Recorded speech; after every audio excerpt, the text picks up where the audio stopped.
ಈ ಒಂದು ಘಟನೆಯ ಬಗ್ಗೆ ಮತ್ತಷ್ಟು ವಿಚಾರವನ್ನ ಮಾಹಿತಿಯನ್ನು ಕೊಡೋಕೆ ನಮ್ಮ ಪ್ರತಿನಿಧಿಯವರು ಕಾಲಲ್ಲಿದ್ದಾರೆ, ಲೈವ್ ಅಲ್ಲಿದ್ದಾರೆ, ಮಾತಾಡ್ಸೋಣ. ಹಲೋ ಹಲೋ ಹಲೋ ದಿವ್ಯಾ ಅವರೇ, ಕೇಳ್ತಾ ಇದೆಯಾ? ಕೇಳಿಸ್ತದೆ.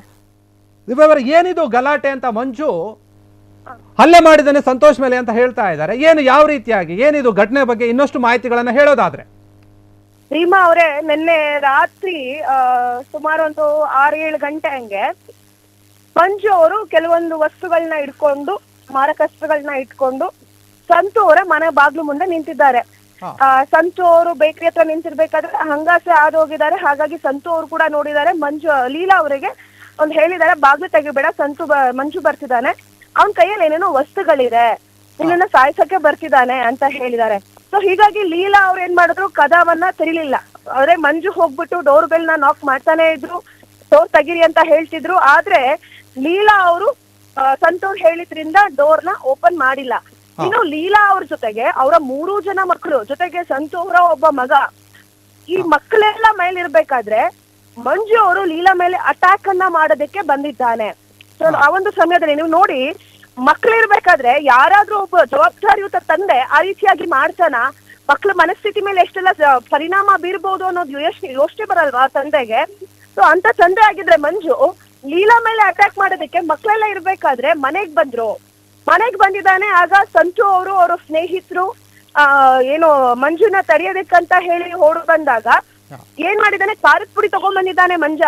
ಖಾರದ ಪುಡಿಯನ್ನ ಸಂತು ಕಣ್ಣಿಗೆ ಎರಚಿ ಬಿಯರ್ ಬಾಟ್ಲಲ್ಲಿ 3 ಬಿಯರ್ ಬಾಟ್ಲ್ ಇತ್ತಂತೆ. ಮೊದಲನೇ ಬಿಯರ್ ಬಾಟ್ಲ್ ಅಲ್ಲಿ ತಲೆಗೆ ಹೊಡೆದಿದ್ದಾನೆ, 2ನೇ ಬಿಯರ್ ಬಾಟ್ಲಿನಲ್ಲಿ ಬೆನ್ನಿಗೆ ಹೊಡೆದಿದ್ದಾನೆ ಸಂತುಗೆ. ಇನ್ನು 3ನೇ ಬಿಯರ್ ಬಾಟ್ಲ್ ಇದೆ, ಅದ್ರಲ್ಲಿ ಹೊಟ್ಟೆಗೆ ಚುಚ್ಚಕ್ ಹೋಗಿದ್ದಾನೆ. ಆ ಟೈಮಲ್ಲಿ ಸಂತು ಕೈ ಅಡ್ಡ ಕೊಟ್ಟಿದ್ರಿಂದ ಸಂತುವಿನ ಕೈಗೆ, ಎಡದ ಕೈಗೆ ಗಂಭೀರವಾದ ಗಾಯ ಆಗಿದೆ. ನೀವಲ್ಲಿ ನೋಡ್ಬೋದು, ಆಲ್ಮೋಸ್ಟ್ ಒಂದು ಮೊಣಕೈ ತನಕನೂ ಇರ್ದಿರುವಂತ ಒಂದು ಫೋಟೋಸ್ಗಳನ್ನ ನೀವು ನೋಡ್ಬೋದು, ಯಾವ ರೀತಿಯಾಗಿ ಸಂತುವಿನ ಕೈಗೆ ಗಾಯ ಆಗಿದೆ ಅಂತ ಹೇಳಿ. ಹೀಗಾಗಿ ಅವರು ತಡರಾತ್ರಿ ಕಂಪ್ಲೇಂಟ್ ಕೂಡ ಕೊಡಕ್ ಹೋಗಿದ್ದಾರೆ. ಸಂತುವನ್ನ ಕರ್ಕೊಂಡ್ ಬಂದೆ ಕಂಪ್ಲೇಂಟ್ ಕೊಡ್ಬೇಕು ಅಂತ ಪೊಲೀಸ್ ಹೇಳಿದ್ರಿಂದ ಈಗ ಬೆಳಗ್ಗೆ ಹೋಗಿ FIR ನ ಫೈಲ್ ಮಾಡ್ತಿದ್ದಾರೆ. ಲೀಲಾ ಅವರ ಸ್ಥಿತಿ ಹಾಗೂ ಮಕ್ಕಳ ಸ್ಥಿತಿ ತುಂಬಾ ಗಂಭೀರವಾಗಿದೆ. ಏನಂತಂದ್ರೆ ಅವರ ಮನಸ್ಥಿತಿ ಮೇಲೆ, ಅವ್ರಿಗೆ ಏನೇ ಗಾಯ ಆಗದೆ ಇರ್ಬೋದು ಅಥವಾ ಅವ್ರಿಗೇನೇ ಇಂಜುರೀಸ್ ಆಗದೆ ಇರ್ಬೋದು, ಆದ್ರೆ ಮಕ್ಕಳ ಮನಸ್ಥಿತಿ ಹಾಗೂ ಲೀಲಾನ ಮನಸ್ಥಿತಿ ಮೇಲೆ ಇದು ಗಂಭೀರವಾದ ಪರಿಣಾಮ ಬೀರಿದೆ. ನೋಡಿ, 4 ಜನ ಮಕ್ಕಳು, ಅವ್ರಿಗೆ 10 ವರ್ಷ 15 ವರ್ಷ ಎಲ್ಲ, ಇನ್ನು ಚಿಕ್ಕ ಮಕ್ಕಳು. ಈ ರೀತಿಯಾಗಿ ತಂದೆ ತಾಯಿಗಳು ಇದನ್ನ ಕಿತ್ತಾಡೋದನ್ನೆಲ್ಲ ನೋಡಿದಾಗ, ತಂದೆ ಅಟ್ಯಾಕ್ ಮಾಡೋದಕ್ಕೆ ಬಂದಾಗ ರಕ್ತ ಸಿಕ್ತವಾದ ಒಂದು ಸನ್ನಿವೇಶವನ್ನ ನೋಡಿದಾಗ ಎಂಥ ಮಕ್ಳಿಗೂ ಕೂಡ ಭಯ ಆಗುತ್ತೆ. ಇನ್ನು ಲೀಲಾ ಅವರು ರಾತ್ರಿ ಎಲ್ಲ ನಿದ್ದೆ ಮಾಡಿಲ್ಲ. ಅವರು ಕೂಡ ಬೆಳಗ್ಗೆ ಸ್ಟೇಷನ್ಗೆ ಮತ್ತೆ ಸಂತು ಅವ್ರನ್ನ ಹಾಸ್ಪಿಟ್ಲ್ಗೆ ಅಡ್ಮಿಟ್ ಮಾಡಿದ್ರು. ಅಲ್ಲಿಗೆ ಇಲ್ಲಿಗೆ ಓಡಾಡ್ತಾನೆ ಇದ್ದಾರೆ. ಮಕ್ಕಳನ್ನ ಸಂತು ಅವರ ತಾಯಿ ನೋಡ್ಕೋತಿದ್ದಾರೆ. 4 ಜನ ಮಕ್ಕಳು ಈಗ ಲೀಲಾ ಅವ್ರ ಜೊತೆಗೆ ಇದ್ದಾರೆ, ಸಂತು ಅವರ ಮೈವಿದ್ದಾರೆ. ಅಷ್ಟು ಜನ ಮಕ್ಕಳನ್ನ ಸಂತು ಅವರ ತಾಯಿ ನೋಡ್ಕೋತಿದ್ದಾರೆ. ಇನ್ನು ಸಂತು ಅವರ ತಾಯಿಯವ್ರಿಗೂ ಕೂಡ ವಿಚಾರದಿಂದ ಸಾಕಷ್ಟು ನೋವಾಗಿದೆ. ಮಗನ್ಗೆ ಹಿಂಗೆಲ್ಲ ಆಯ್ತಲ್ಲ ಅಂತ ಹೇಳಿ ಅವರ ತಾಯಿಯವರು ಕೂಡ ತುಂಬಾ ನೊಂದ್ಕೊಂಡಿದ್ದಾರೆ ಈ ಒಂದು ಸನ್ನಿವೇಶದಿಂದ. ಇನ್ನು ಸಂತು ಅವರು ಕೂಡ ನಾವು ಇವಾಗ ಬೆಳಗ್ಗೆ ಹೋಗಿ ಕಂಪ್ಲೇಂಟ್ ಫೈಲ್ ಮಾಡ್ತಿದೀವಿ ಮೇಡಮ್, ನನಗೂ ಅನ್ಸಿರ್ಲಿಲ್ಲ ಮಂಜ ಹಿಂಗ್ ಮಾಡ್ಬಹುದು ಅಂತ, ನಾನು ಊಹೆ ಕೂಡ ಮಾಡಿರ್ಲಿಲ್ಲ. ಅಣ್ಣ ಅಂತಿದ್ದ, ಏನ್ ಮಾಡ್ತಾನೆ ಇವನು ಅಂತ ಹೇಳಿ. ಅಂದ್ರೆ ನಾವ್ ಯಾವತ್ತೂ ಕೂಡ ಕಾನ್ಫರೆನ್ಸ್ ಅಲ್ಲೂ ಮಂಜ ಈ ತರ ಮಾಡಬಹುದು, ನಮ್ಮ ಮೇಲೆ ಅಟ್ಯಾಕ್ ಮಾಡಬಹುದು ಅನ್ನೋ ಒಂದು ಊಹೆ ಕೂಡ ನಮಗಿರ್ಲಿಲ್ಲ. ಅವನು ಮಂಜ ಡ್ರಿಂಕ್ಸ್ ಮಾಡ್ಕೊಂಡು ಕುಡ್ಕೊಂಡು ಮದ್ಯವ್ಯಸನಾಗಿರುವಂತ ಮಂಜ ಡ್ರಿಂಕ್ಸ್ ಮಾಡಿದ್ದ ಒಂದು ಸ್ಥಿತಿಯಲ್ಲಿ ಬಂದು ಲೀಲಾ ಮೇಲೆ ಅಟ್ಯಾಕ್ ಮಾಡೋದಕ್ಕೆ ಬಂದಿರುವಂತದ್ದು. ಮಾರಕಸ್ತ್ರಗಳನ್ನ, ಅದೇ ಬಿಯರ್ ಬಾಟಲ್ಗಳು, ಖಾರದ ಪುಡಿಗಳು, ಅಂದ್ರೆ ಫುಲ್ ತಯಾರ್ ಮಾಡ್ಕೊಂಡೇನೆ ಫುಲ್ ಪ್ಲಾನ್ ಮಾಡ್ಕೊಂಡು ಪ್ರತಿಯೊಂದು ವಸ್ತುಗಳನ್ನ ಏನೇನ್ ಮಾಡ್ಬೇಕು, ಇವಾಗ ಅಟ್ಯಾಕ್ ಮಾಡ್ಬೇಕು ಅಂತಂದ್ರೆ ಲೀಲಾ ಏನಾದ್ರು ತಡಿಯಕ್ ಬಂದ್ರೆ ಅವಳಿಗೆ ಏನ್ ಮಾಡ್ಬೇಕು, ಖಾರದ ಪುಡಿ ಏರ್ಸ್ಬೇಕು, ಅದಾದ್ಮೇಲೆ ಬಿಯರ್ ಬಾಟ್ಲಿಂದ ಚುಚ್ಚಬೇಕು, ಇದೆಲ್ಲವನ್ನು ಕೂಡ ಪ್ಲಾನ್ ಮಾಡ್ಕೊಂಡು ಬಂದಿರುವಂತದ್ದು. ಹಾಗೆ ಇದು ತಡರಾತ್ರಿ ಲೀಲಾ ಅವರು ಕೂಡ ಬಿಯರ್ ಬಾಟಲ್ ಅವ್ರ ಮನೆ ಮುಂದೆ ಬಿದ್ದಿದಂತ ವಿಡಿಯೋಸ್ಗಳು, ಹಾಗೆ ಸಂತು ಅವರ ಪರಿಸ್ಥಿತಿ ಹೇಗಿದೆ ಅನ್ನುವಂತ ಒಂದು ಫೋಟೋಸ್ ಗಳನ್ನ ಕಳಿಸಿದ್ರು. ನಾವು ರಾತ್ರಿ ಕೂಡ ಅಪ್ಡೇಟ್ ಮಾಡಿದೀವಿ ಎಕ್ಸ್ಕ್ಲೂಸಿವ್ ಆಗಿ. ನಮ್ಮ ಫ್ರೀಡಮ್ ಟಿವಿಗೆ ಮೊದಲು ಸಿಕ್ಕಿರುವಂತ ಸುದ್ದಿ ಇದು.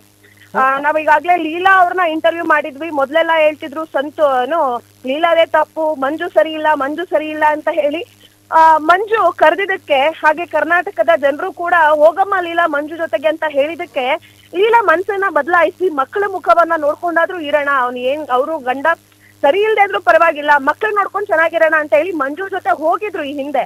ಆದ್ರೆ ಮಂಜು ಏನ್ ಮಾಡ್ದ, ಲೀಲಾಗೆ ಹಿಗ್ಗಾಮುಗ್ಗ ಹೊಡೆದು ಬೇರೆಯವ್ರ ಕೆಲೆಲ್ಲ ಹೊಡ್ಸಿ ಒಂದು ಇನ್ನೊಂದು ಸಾಯುವಂತ ಸ್ಥಿತಿಗೆ ಕರ್ಕೊಂಡೋಗಿ ಲೀಲಾ ಹೆಂಗೋ ಪಾರಾಗಿ ಮಂಜುವಿಂದ ಮತ್ತೆ ಸಂತುವನ್ನ ಸೇರ್ಕೊಂಡ್ರು.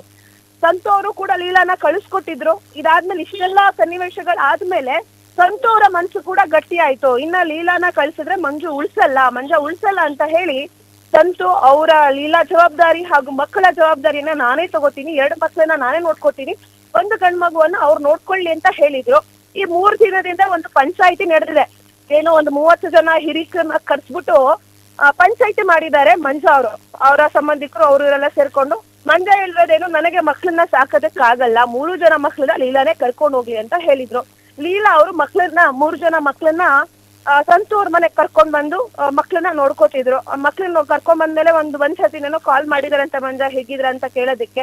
ನೋಡಿ, ಮಕ್ಕಳನ್ನ ಕರ್ಕೊಂಡ್ ಬಂದಿರೋದಕ್ಕೆ ಈ ಕಡೆ ಲೀಲಾ ಇಲ್ದಿರೋದಕ್ಕೆ ಮಂಜ ಅಟ್ಯಾಕ್ ಮಾಡಿರುವಂತದ್ದು. ಅಲ್ಲ, ಈಗ ಹಂಗಾದ್ರೆ ಈಗ ಇದು ಏನಿದು ಮಂಜುನಾಥನ ಪ್ಲಾನ್ ಇದ್ದಿದ್ದು ಲೀಲಾ ಮೇಲೆ ಅಟ್ಯಾಕ್ ಮಾಡ್ಬೇಕಂತ, ಆದ್ರೆ ಈಗ ಲೀಲಾ ಮೇಲೆ ಅಟ್ಯಾಕ್ ಮಾಡ್ಬೇಕು ಅಂತ.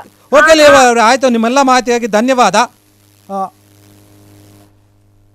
ನೋಡಿ, ಈಗ ಈ ಒಂದು ಘಟನೆಯಲ್ಲಿ ಇದ್ದಿದ್ದು ಮಂಜುನಾಥನ್ಗೆ ಇದ್ದಿದ್ದು ಏನಂತಂದ್ರೆ ಗುರಿ, ನಾನು ಲೀಲಾ ಮೇಲೆ ಹಲ್ಲೆ ಮಾಡಬೇಕು ಅಂತ. ಆದರೆ ಈ ಒಂದು ಹಲ್ಲೆಯನ್ನು ತಡೆಯಕ್ಕೆ ಹೋದಂತಹ ಸಂತು ಏನಿದ್ದಾನೆ ಆತನ ಮೇಲೆ ಹಲ್ಲೆ ಆಗಿರುವಂಥದ್ದು. ಆದರೆ ಈ ಒಂದು ಹಲ್ಲೆ ಯಾರ ಮೇಲೆ ಆದರೂ ಕೂಡ ಅದು ಉದ್ದೇಶಪೂರ್ವಕವಾಗಿ ಪ್ಲಾನ್ ಮಾಡಿಕೊಂಡೇ ಮಾಡಿರುವಂಥದ್ದು. ಈ ಮಂಜುನಾಥ ಈತನ ಒಂದು ಮನಸ್ಥಿತಿ ಯಾವ ಥರ ಇದೆ, ಯಾವ ರೀತಿ ಆಗ್ಬಿಟ್ಟಿದ್ದಾನೆ ಈ ಒಂದು ಘಟನೆಯಲ್ಲ ಅಂತ ಗೊತ್ತಾಗ್ತಾ ಹೋಗುತ್ತೆ. ಯಾಕಂತಂದ್ರೆ ಒಬ್ಬ ಮಕ್ಕಳ ಮೇಲೆ, ಮುಖ್ಯವಾಗಿ ಈ ಒಂದು ತಂದೆ ತಾಯಿಗಳ ವಿಚಾರದಲ್ಲಿ ಈ ರೀತಿ ಆಗ್ತಿರ್ಬೇಕಾದ್ರೆ ಒಂದು ಜೀವನದಲ್ಲಿ ಹಿಂಗೆ ನಡೀತಾ ಇದೆ ಅಂತಂದ್ರೆ ಇದು ಬೆಳಗ್ತಿರುವಂತಹ ಒಂದು ಮಕ್ಕಳ ಮೇಲೆ ಯಾವ ರೀತಿಯಾಗಿ ಒಂದು ಪರಿಣಾಮ ಬೀರುತ್ತೆ ಅನ್ನೋದನ್ನ ಇವರು ಯೋಚನೆ ಮಾಡ್ತಾ ಇಲ್ವಾ? ತಂದೆ ತಾಯಿ ಒಂದು ಜವಾಬ್ದಾರಿಗಳನ್ನ ಮರೆತು ನಡ್ಕೊತಾ ಇದ್ದಾರಾ ಇವರು? ಇವರ ಒಂದು ವೈಯಕ್ತಿಕ ಒಂದು ಖುಷಿಯ ಬಗ್ಗೆನೇ ಇವರು ಯೋಚನೆ ಮಾಡ್ತಾ ಇದ್ದಾರಾ? ಗೊತ್ತಿಲ್ಲ. ಆದರೆ ಇವರು ಮಕ್ಕಳ ಬಗ್ಗೆ ಯೋಚನೆ ಮಾಡದೆ ಇವ್ರು ನಡ್ಕೊಳ್ತಾ ಇರೋದು ಮಾತ್ರ ನಿಜವಾಗ್ಲೂ ಇವರು ಒಬ್ಬ ತಂದೆಯನ್ನ ಅಥವಾ ತಾಯಿನ ಅನ್ನೋದು ಇಲ್ಲಿಗೆ ಬಂದೇ ಬರುವಂತಹ ಒಂದು ಪ್ರಶ್ನೆ ಯಾರಿಗೆ ಆದರೂ ಕೂಡ.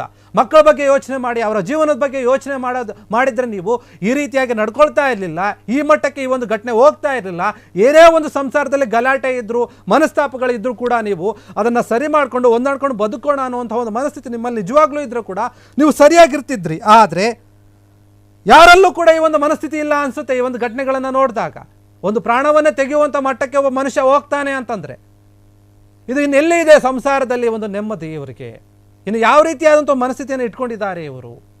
ಇಂಥವ್ರ ಜೊತೆ ಹೆಂಗೆ ಬಾಳ್ತಾರೆ? ಹಂಗಾದರೆ ಗಂಡ ಈ ರೀತಿ ಇದ್ದಾನೆ ಅಂತ ಗೊತ್ತಾದ ಮೇಲೂ ಕೂಡ ಹೆಂಡತಿ ಹೇಗಿರ್ತಾಳೆ? ಆದರೆ ಹೆಂಡತಿ ಈ ರೀತಿ ಮಾಡಿದಾನೆ ಅನ್ನೋ ಮನಸ್ಥಿತಿಯಲ್ಲಿ ಆತ ಆ ಥರಕ್ಕೆ ಹೋಗಿದ್ದಾನೆ. ಇನ್ನು ಯಾವ ರೀತಿಯಾಗಿ ಸರಿ ಮಾಡ್ತಾರೆ? ಯಾರು ಬಂದು ಹೇಳಿದ್ರು ಕೂಡ, ಎಷ್ಟು ಜನ ಬುದ್ಧಿವಾದ ಹೇಳಿದ್ರು ಕೂಡ ಇವತ್ತೊಂದು ಸರಿ ಹೋಗುವಂಥ ಸಮಸ್ಯೆ ಅಲ್ಲ ಅನ್ನೋ ಥರ ಕಾಣ್ತಾ ಇದೆ.